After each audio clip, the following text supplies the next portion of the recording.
we don't have any legislation which defines as such that what is the design of an aircraft, what are the airworthiness of an aircraft, what should be the type certification of the aircraft. Is the country ready to do that or not?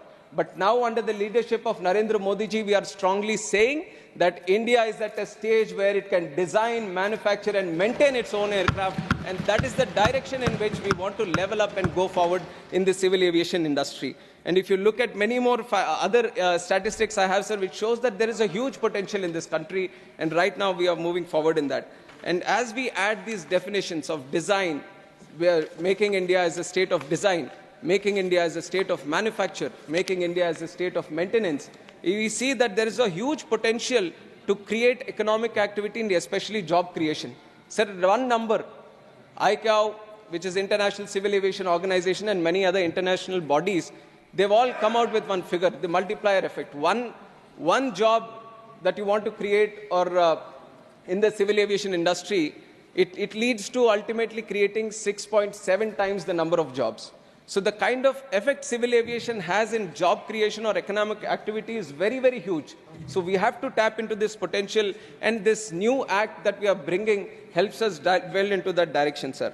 And other than that, like I've said, we have organized the whole sections in the earlier act itself. So there is a clearer picture. Now, if you want to look at what are the actions of DGCA, then we thoroughly know what are the powers of DGCA. And how the powers of central government should be in terms of civil aviation, everything is listed very, very properly. And on top of that, if you look at the consultations, wide number of consultations have happened with the public, with the DGCA, with the AAI, all the important stakeholders, BCAS, all the other ministries that are concerned. After thorough consultations with all these ministries, it is after that, then we have compiled everything, sir. We have taken what the good suggestions are, and we have tried to brought it into the Principal Act right now. And now, on top of that, I'll talk about some of the important features that we are bringing in with the bill. Now, sir, almost thousands of pilots are getting trained in this country today, and we have spoken to them. We have asked that, do you have any challenges right now in the present scenario? Because we feel, right now I've said there are 800 aircrafts in the country. And sir, you would be surprised the number of aircraft orders we have that are coming in are more than 1,500 right now. And I keep talking to these airlines, and every month they keep saying, sir, we have ordered 50 more, we have ordered 100 more, because they see the potential that India has today and how we have to grow forward also. So as we bring in these new planes into the market, we would be needing more pilots also. On some situations, one aircraft would require, with all the FDTL limitations that they have, all the operational requirements they have, they would need up to 20 pilots. So imagine how many pilots our country would be needing as we move forward with all this fleet coming into the country also. And now we thought, let's talk to them. Let us see what their challenges are, how the whole pilot training industry is working today.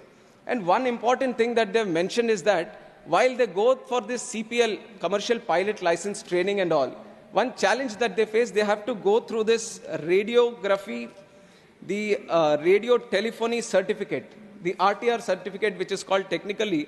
This is something which they have to obtain, and flight radio telephony operator license. These are two things that they have to obtain, and for that, they have to go to Department of Telecom. This was how it was designed, because they had the equipment, they had the little know-how and technical expertise. So they had divided this stuff. They said, why don't you get this license from Department of Telecom? Once that comes from there, then the DGCA, which is with the civil aviation, then it thoroughly verifies that. And once we do the cross-verification and the CPL license also, then we grant the pilot the license. But we have seen that when we do this dual thing of going to that department and obtaining a license and our department doing a certain verification, there was a lot of delay happening.